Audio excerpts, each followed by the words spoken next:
Anybody know that tune? It's from Emergency, because that's where we're at. Good morning. It's September 27th, 2021. I'm Jay Delancey, alias Vote Checker, and we're doing a daily update here on election integrity news, all the news fit to print on election integrity, and just thought we'd go over a few things. I want to start with a proverb here. Today's the 27th, so chapter 27 of Proverbs, we take it off the top. Verse 1, do not boast about tomorrow, for you do not know what a day may bring. It goes on, let another praise you, and not your own mouth, a stranger, not your own lips. A stone is heavy and sand is weighty, but a fool's provocation is heavier than both. Oh my, where do we go with that? Just the very beginning, don't boast about tomorrow. I really get tired of seeing people who boast about what somebody's going to do or what something's going to find. And we've gotten over that a long time ago of not doing that. We don't want to do that here. But the Arizona Audit has very interesting side shows to it. Go over some of that today. We'll just jump right into it because people are kind of losing their mind over it. I'm going to finish with this page and go into some things about it. Those of you who are on Facebook watching it, you don't know what I'm talking about, so you have to watch the video to see it. But I'm going to start over here. This is classic Newsweek. It says Pennsylvania Republicans double down on election review despite audit results. Okay, yeah. So you'll get the gist here in a minute. Truth is truth. Trump dealt blow as Republican-led Arizona audit reaffirms Biden win. Yeah, okay. So one of the big narratives on this is that, okay, the score, I went over this Saturday in a special. I don't want to be doing these on Saturday, but last week we did just because of the Arizona Audit Friday. You hear a lot on it. The bottom line was the scores, the final score balanced. But hey, Trump had this many votes, Biden had that many votes. Nobody's arguing that. What the argument is how did these votes get created? How did they get flooded in? How did this all happen? And that's the question that people are just throwing the flag on it, going, I don't think so, because what happened? You know, we saw in multiple states how the counting stopped, and then suddenly this big surge of ballots popped in that flipped the outcome. It was kind of like Durham in 2016 in North Carolina, only these are entire states. Well, the same kind of thing that Durham did in 2016 that flipped the top three races, the governor, the attorney general, and the auditor in a red wave year. And all three of those races were looking like a Republican blowout. And suddenly there's no counting. And then Durham finds 94,000 ballots that had not been counted. And voila, even though North Carolina voted for Republican everywhere, don't you be scared, because they kept their Democrats in the attorney general spot. Don't you be scared. They did that then. They did it in 2020 because North Carolina has never elected a Republican attorney general in modern history. Isn't that amazing? Ever since Reconstruction. We love Republicans at times, for president, for governor, for this, for that, but never for attorney general. Okay, I'll beat that horse to death. So people are suspicious. And what are we doing about it? That's the question, the audits. But for now, today, I will tell you more about what's moving forward with the canvases, but we're not going to do that today. We're not quite ready for prime time. I will say, if you want to follow it, go to the Telegram page. It's called NC Audit Force. Audit Force, look for that. And the symbol is a black circle that says NC Audit Force. Or you can go to our website to look at the symbol. It's on our webpage, voterintegrityproject.com. You'll see it there too. And key is get on that Telegram channel and you'll see what the plans are, because some people are rolling that out, and I'm just excited to see what they're doing. It's very good. Meanwhile, in Arizona, the media is putting a very negative message on it, and I'm going to skip over these next two and get over here to the Matt Out blog. says Arizona's sham audit was a fiasco, but the GOP scam endures. Now, what I found really disturbing, well, I'm gonna go ahead and touch these two.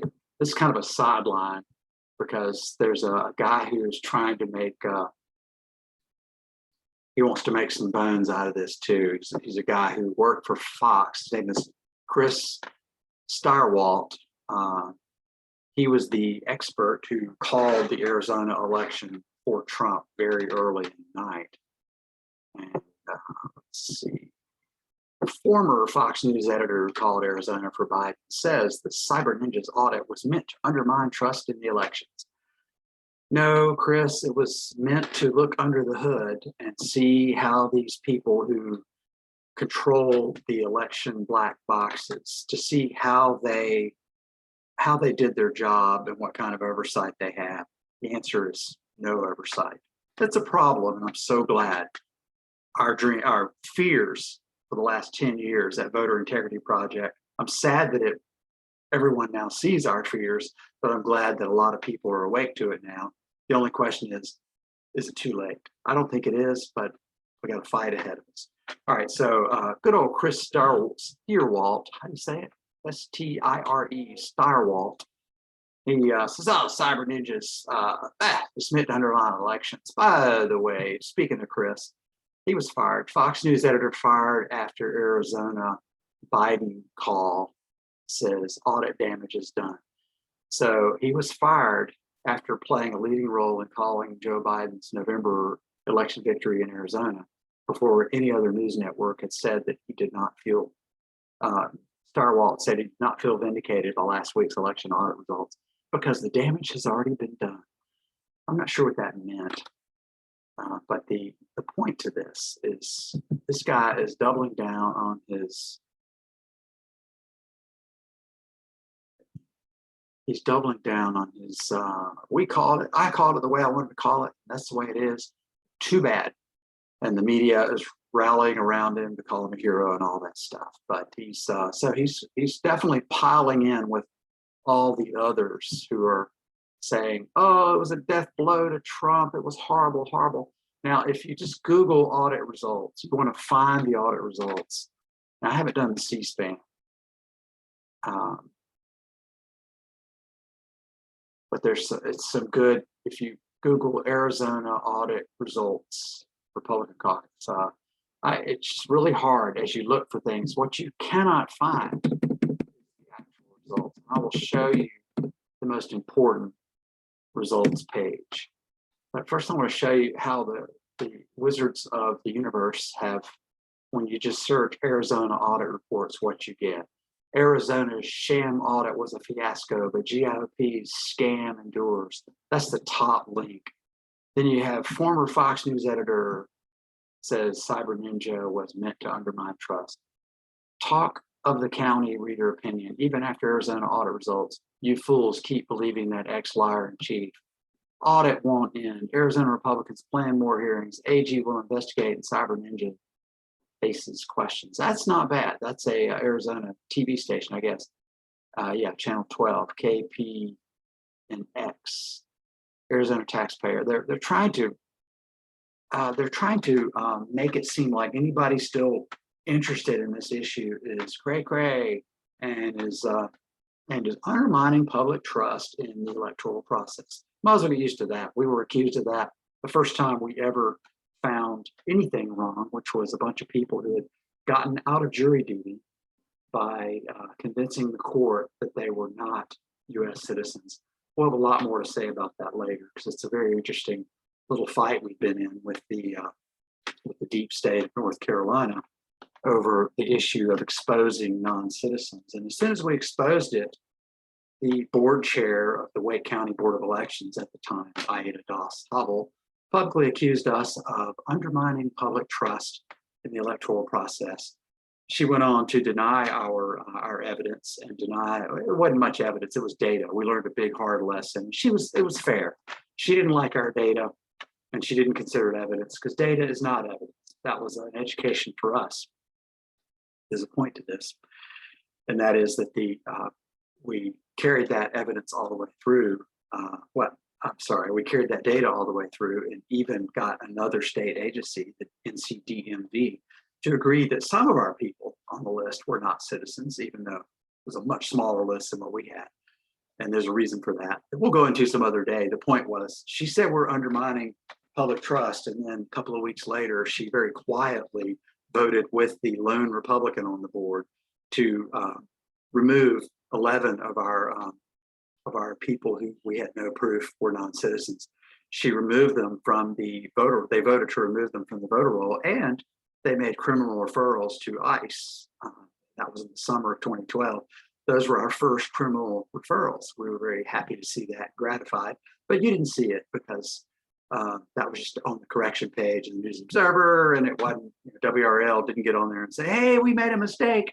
So all they do is run their story to attack us and let Bob Hall lie about us. We were undermining public trust in the election process. That's their story, and you're stuck with it. So you might as well get used to it. That's what they're going to say about any of this cyber ninja stuff. I just find it interesting that even, this is DuckDuckGo, it's not even Google, but as you search through this, Arizona, look at this, pro-Trump audit of Arizona election results finds Biden did indeed win. Arizona audit results revealed Donald Trump lost to Joe Biden by even bigger margin. 5 takeaways from Arizona audit results. Let's hit that one. That's the Hill. They sometimes get it close to sane. So I want to pick on that one a little bit here. It says the Arizona Senate on Friday heard testimony from the firm it hired to conduct a so-called audit. So-called audit, yeah.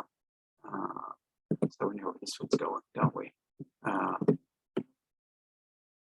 The latest in a cavalcade of election disinformation spread at the behest of former President Donald Trump. This is the Hill. So they're going to spread a lot of shade on this.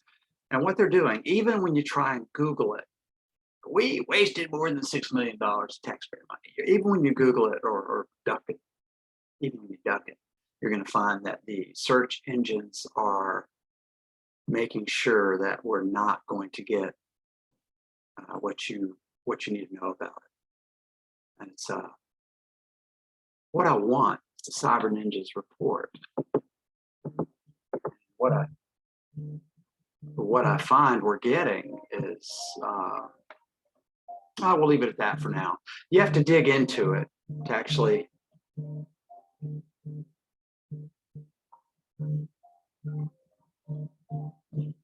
let me take you over to this. We're having a technical difficulty. I hope you're able to see this on Facebook. We're getting interruption, and hopefully we will be able to fix that a little later. And now, as I was saying, if the way to find it is, I will have the link on our website, voterintegrityproject.com.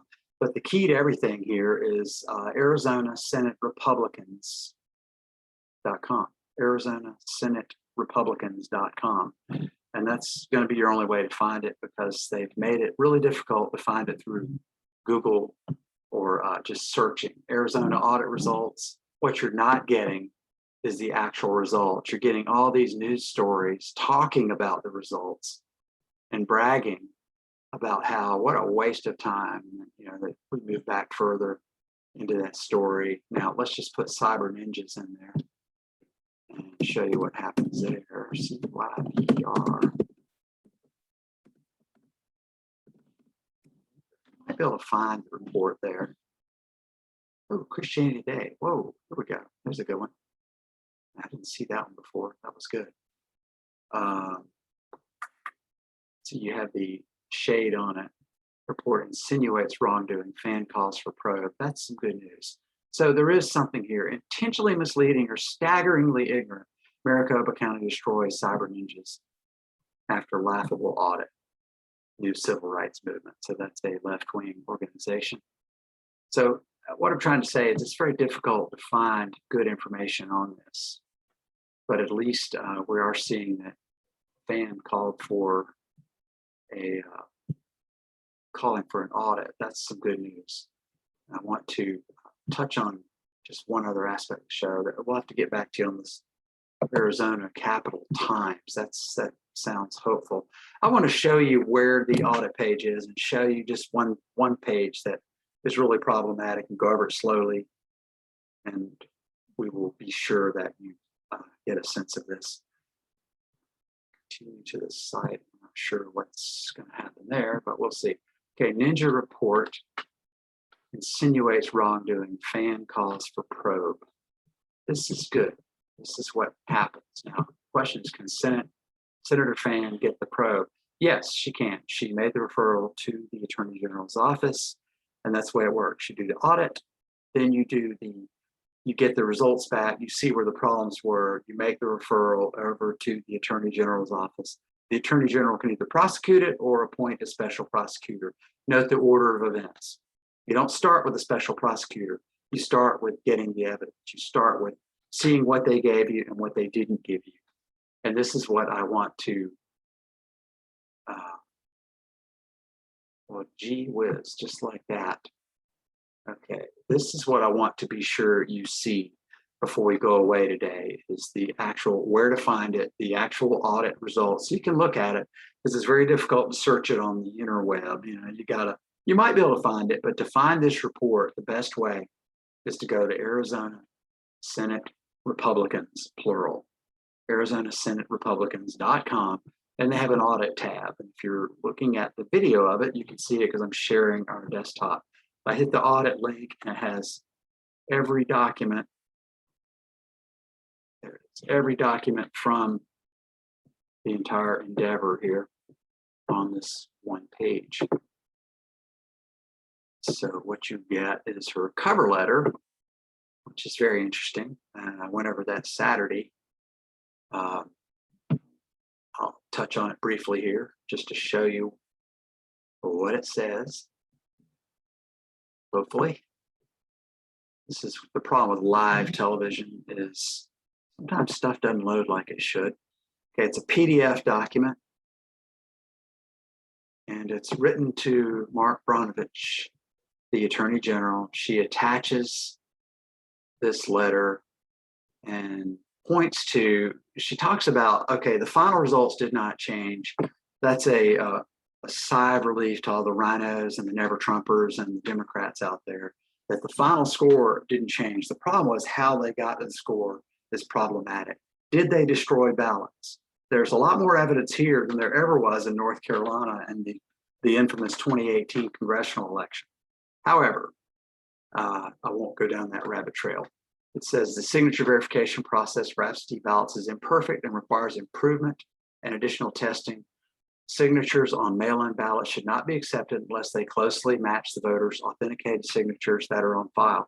In North Carolina, there were no signature verifications taken this past election, even though we went from around 240,000 absentee ballots in 2016 to over 1 million, to about 1.2 million in 2020 because of COVID. So you had a lot more of them. Now, okay, I get it. People are going to vote absentee because they're scared and they're afraid of people, and they don't want to go in and vote because they're afraid they'll die of COVID. Okay, I get that. So they voted absentee. Okay. But at the same time, Director Bell put out numbered memos saying, do not verify the signatures because it's not required under North Carolina law. So we're not going to do it. Boards are like, wait a minute, we've always done this. She's saying, well, it's not required, so you're not doing it. Okay. That's a problem. Now, this is Arizona. Item 2, it says voter rolls require constant, unrelenting maintenance. This process should identify and correct voter registration information for individuals who moved, are deceased, or registered more than once. Relatedly, records of voter turnout, ballots issued, ballots counted, and vote totals should facially reconcile with one another. That didn't happen. And I'll show you what she's talking about there in a minute. First, we're going to finish the cover letter points to this. If I can get this page to advance. Election technology and machinery is too complicated and important to be overseen by amateurs. The audit found that Maricopa County failed to take basic cybersecurity precautions for securing election systems. Best practices and guidelines are published by the U.S. Department of Homeland Security's Cyber Security and Information Security Agency called CISA, which is available to counties at no cost. In light of these failures, our state should have a specialist or team of specialists to ensure that the strict cybersecurity protocols are always followed. That is not an unreasonable expectation when modern elections depend on cybersecurity practices. All right, we agree, and I have to say that I have to give a hat tip to Kim Strack, predecessor of the current director of elections, and to the current director, Karen Brizzy-Bell.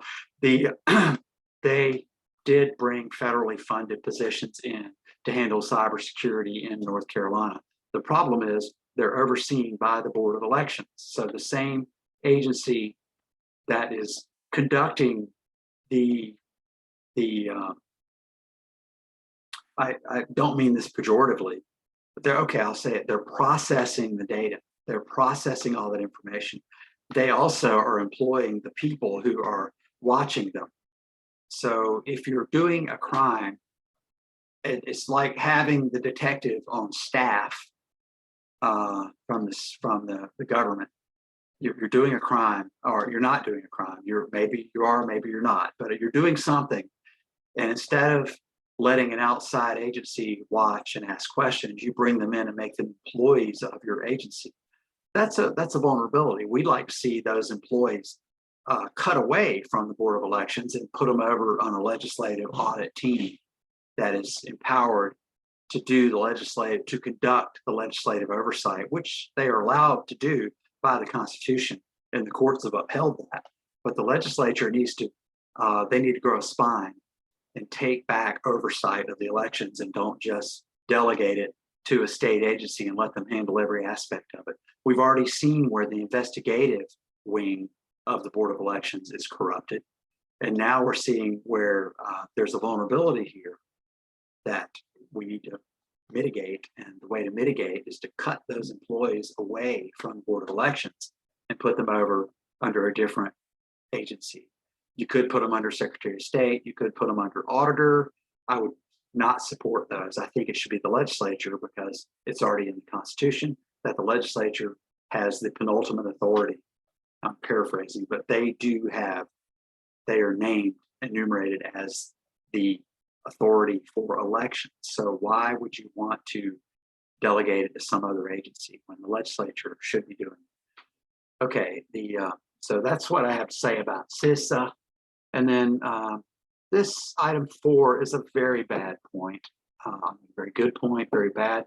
No private company should be trusted with keys to our democracy. If a county doesn't have administrator passwords for its vote counting machines, the county cannot properly monitor its own elections. Okay, there's a problem there no matter what you do. The key is open source. The key is let everybody have the data as it comes in. That way you don't need to keep it password protected. Transparency is the key, not a matter of letting a private company have a secret black box that only they control and they tell the answer to everything. It raises a lot of serious alarms when a private company has that kind of power to shape the outcome. Are they doing any proportional ballots? Do they have those ranked choice voting protocols accidentally turned on in order to start shaping the outcome of the election? Dr. Frank would say there's some shaping going on, and he can prove it that it was shaped. He just doesn't know how. And I think his theory is as good as any about how, but it's only a theory. The bottom line is there's some serious information to suggest it was shaped, and I'll break that down for you if y'all shoot me questions and want to know more about it, because it was a very compelling argument he made and very alarming too, but I won't go down that rabbit trail today. The point is the private company having keys to the kingdom, keys to our democracy. They nailed it. She nailed it. Fan nailed it. A private company. In North Carolina, there's 3 companies now. There was only one, ES&S, and they still have the lion's share of the machinery in North Carolina, but there are other companies too. And I won't go into that. You can look on the State Board of Elections website if you want to see who they are. All right, item 5, election officials must ensure that all evidence preserved in the top to bottom audit of an election is possible and warranted. Okay, I'm going to full stop there for a moment. This plays in North Carolina too. The machines in North Carolina, we're told, have already been overwritten by ES&S under routine maintenance after the last election. Okay, not a problem so far, because the rules are you're supposed to retain forensic copy of what's on the machine prior to you erasing the machine and reloading it with the software for the next election. Was that done? We don't know. Who knows? Well, the Board of Elections knows, but they're not telling. So this would be an audit question we would like to ask, is to get that data and to see the matching, for somebody to get it, for the audit team, for the legislature, somebody under limited privilege or some kind of legislative privilege, they can get that stuff and they can look at it themselves. They can impanel a team to look into it, swear them a Scout's oath or a Vulcan, whatever, and say, don't, you can't share this information. Non-disclosure agreements there, just like in Arizona. The key is that evidence should not be destroyed. Is it destroyed? I don't know. In North Carolina, we know it was in Arizona. And part of it in Arizona, it was really tricky because in order to do it, they had to deliberately do some work. They found that Maricopa County overrode the entire activity log of its election management system. Now, what does that mean? If you had someone pinged your central server from an IP address that was overseas, that would never happen. Don't be ridiculous, Jay. I mean, it's a simple matter of looking at it. Okay, we look at it. Oh, wait, the data's not there. What do you mean it's not there? It's been overwritten. Well, how did it get overwritten? Okay, this was accomplished by churning more than 37,000 identical queries several days after the court ordered Maricopa County to produce its election materials to the Arizona State Senate. Okay, that is called a crime. That's called, on a number of levels. One, you're contempt of court order, they destroy the evidence. If I get a court order, which I have, to look at certain emails and I go, I don't have it, and they think I destroyed it, and it comes out in court that I destroyed that evidence, that's called contempt. But there's another problem here. It's a federal 22-month record retention law that our state board of elections and counties are supposed to maintain all those records. Now, in Maricopa County, they did not, and they deliberately took action to override it, and it could be proven by looking at what activity logs were still available. So they flushed out the memory registers by crowding in more queries ahead of it that were all nonsense queries from an anonymous password. They failed to provide, let's see, I'm going to go into this in a minute. Maricopa County also failed to provide documentation sufficient to reconcile duplicate ballots to corresponding original ballots, refused to cooperate with the audit, and directed its vendors not to cooperate with the audit either.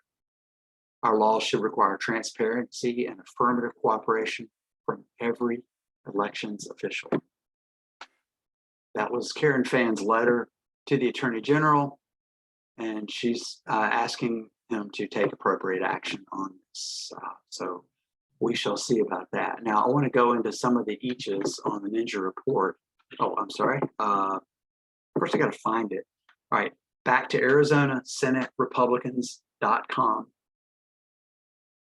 And we will load here in a moment. I've got bandwidth issues apparently, but you hit on the audit tab on that page if it ever loads, and we will unload. Let me just go pull it out of my other files too.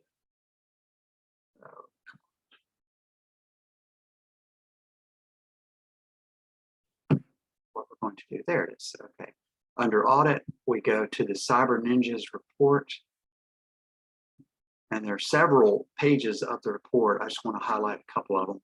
They have presentation 1, presentation 2, Cyber Ninjas report 1, volume 2, volume 3. A lot of material there. We're not going to go into all that. It's a lot. I'm just going to open up their PowerPoint briefing for actually already had it. That's right. And I want to cancel that. What we'll do is make this full screen and read to you some more in our audience, maybe, if it's possible. Not. The page 26 covers a lot of this. Now, what they did is very confusing because on page 25, they talk about the idea of balancing the books. And they have like a list.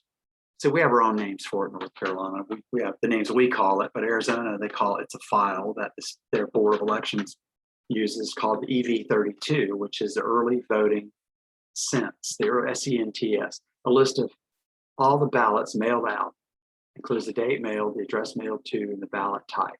And then they have the early voting returns, that's the EV33.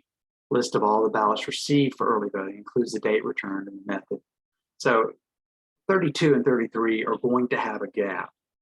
That's going to be a delta there because, as we know, a lot of people who order an absentee ballot don't vote them.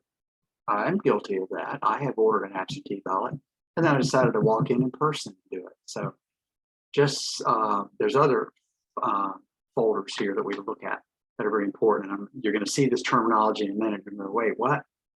Okay, the voter canvas, that's the tallies of the ballots cast per candidate, per precinct, provisional, etc. So that's what we see when we see the final result scores called the official canvas. The VM55 is a total voted file. So the bigger the number, it's big. It's a list of all the people who cast a ballot in the election and indicates the method of voting and other details. Now, the VM34 is, they call it the full voter file, a list of all people eligible to vote. So that's just the entire voter roll. And it says in Arizona, it's released on a monthly basis. In North Carolina, it's released on a weekly. So I'm going to try and keep that in mind as we go over their findings page, which is pretty alarming. But let's start with this. It says, okay, if the following situation happens, 10 people mailed in a ballot, 10 people voted early in person, and 10 people voted on election day. What you would expect is the official canvas had a total of 30 votes across, it would show 30 votes. And the VM55 would now to refresh your memory, that's the final voted file list of all people who cast a ballot in the election indicating the method. So the VM55, if you got 10, 10, and 10, should show 30. It should show that 10 voted by mail-in, 10 voted early voting in person, and 10 voted on election day in person. And the VM32 should show 10 ballots mailed. It could show more than 10. This is the part we don't agree with the audit team because sometimes people do not vote their mailed-in ballot. I have proof of it. I won't show it to you, but I have proof. Let's see, in the 33, returns should show 10 mail-in ballots received. I would agree with that, but it said none of these system balance. I'm not sure about the grammar there. More specifically, this is where we get into some jargon that could be very confusing. Official canvas has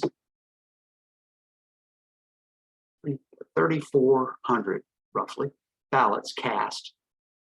3,400 more ballots cast than the list of people who show as having cast a vote.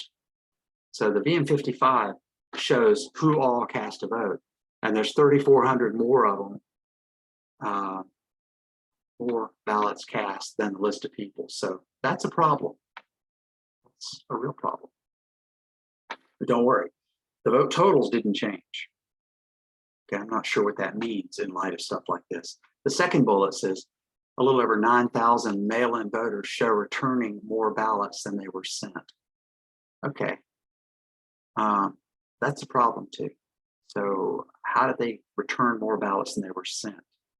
Does that mean the state did not send them ballots and just loaded them in post-election and assigned them to random voters?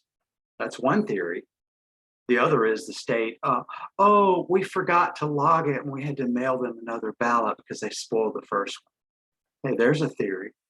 We don't know the answer. This is a problem. The third is 277 precincts showing the official canvas as having more ballots cast than the people who showed up to vote. That's a problem. Total of 1,551 excess votes. Not a huge problem. Trump lost by 10,000 votes. Okay, but the final results did not change. I don't understand. I want to confuse you with numbers, but the fourth bullet says there were nearly 2,500 ballots showing in the EV33 that don't have corresponding entries in the 55. Now, the 33, to refresh your memory and to refresh mine too, the 33 is the early voting return list of all the ballots received for early voting. So that means 2,500 people showed up as having voted in early voting.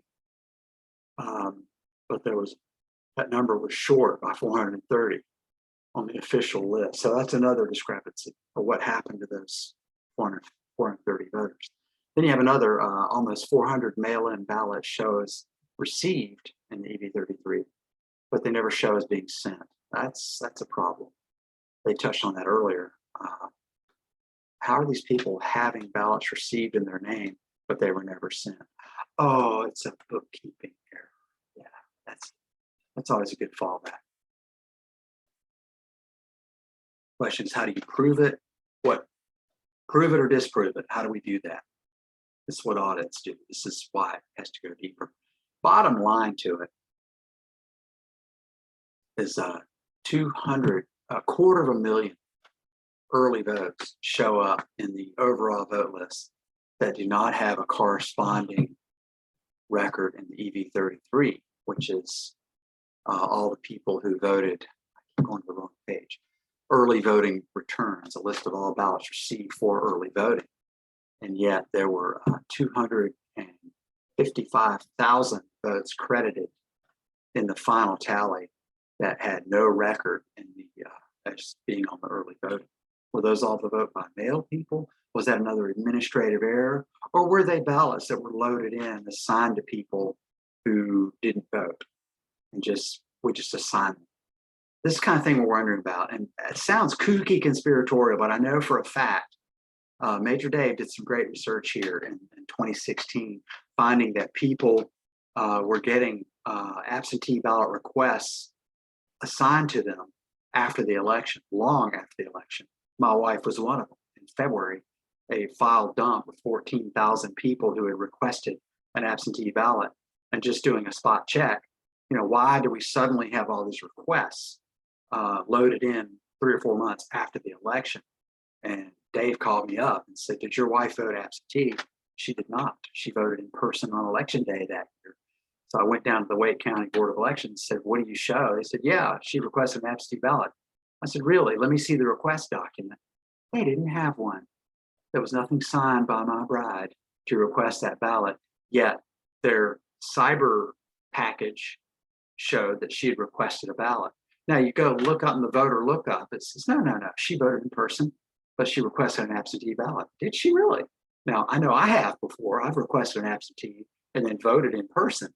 She did not do that. And as proof, well, they had no proof that she requested the ballot. So, can we prove she didn't do it? Yeah, well, the records clearly show where she did vote. Can we prove she did not request an absentee ballot?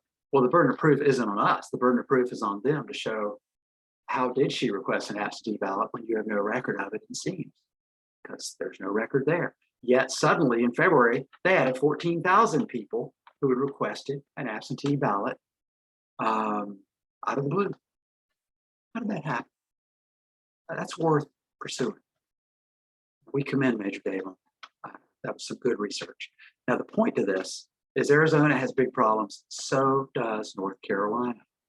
There's two things going on right now. There's a push for an audit. And by the way, the legislature will do some form of an audit. They just don't know it yet, but they will do it. Why? Because of you. You will make them do it. They will have to do it. The other reason is because of us. Now, who are us? It's not just me. It's our entire movement, because there's people who are pushing for the audit by doing constructive things. Those constructive things are go out and do a citizen canvass, get trained first, and we'll have more information on that hopefully tomorrow. I'd reached out to someone on the cyber on the audit force, and they called during this broadcast, which is bad timing. Anyway, but I'll get up with them. We'll get some final guidance on what they're doing, because they've got out some really good guidance on the North Carolina Audit Force Telegram page. They've got a plan, and they're laying out the plan. This week, you should start seeing more information. Okay, that's one thing. The other is to develop a very precise set of questions that we need the legislature to look at, because they just say, oh, we'll just do a full forensic audit. What does that mean? Yeah, we could spend $16 million and still not get the answers to the questions we need. Or we can use surgical precision, pardon that term, and get get an answer of some laser sharp questions that will tell us once and for all, did our election officials destroy evidence? Number one. Number two, where are these phony baloney absentee ballot requests coming from? And this really starts in 2016. And that's the part that we have to peel all the way back to that, which is going to be interesting. So let's hold that one for now. And the audit, keep pushing for an audit. That's my advice for you today. Call your lawmakers and say, are we there yet? Are we there yet? Are we there yet? Did Arizona cause you to do an audit? Does it raise questions? Are y'all looking at it? And they'll go, what? Wait, what? It's complicated, and they're working on a budget. They're working on a lot of stuff. I'm gonna cut them a little bit of slack here. I think their leadership just doesn't want to touch this because they're afraid of it. But anyway, the rank and file are just too busy to deal with this. So we're going to keep refining this information and getting it down to what the essence of the audit would look like. And we can use your help in that. If you have some suggestions, feel free to give us a comment. Go to my Facebook page on this. It's the September 27th Facebook post on this of this episode. And that's an easy way to do it. Or shoot me a message on Telegram. It's at Vote Checker. That's an easy one. Or look for my name. I think it'll come up both ways. J-A-Y, Delancey, D-E-L-A-N-C-Y. So check that either way. Shoot me your questions. We're going to try and refine these questions into what the legislature might ought to look at.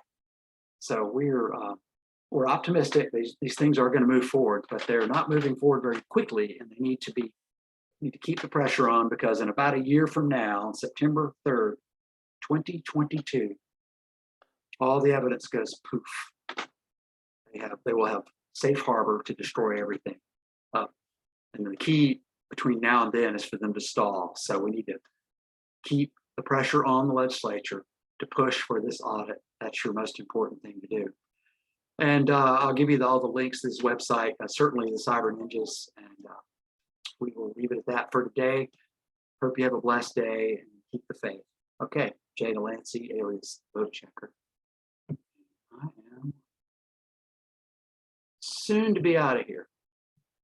I can figure out how to turn this thing off. Yeah, we're pretty much done with this, but it's always the problem with the nut loose on the keyboard. So we are going to stop the share on the video, and then we're going to stop the recording, and then I'm going to go over to Facebook and stop you from watching me.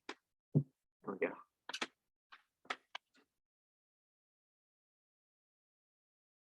Blessings. Still didn't stop.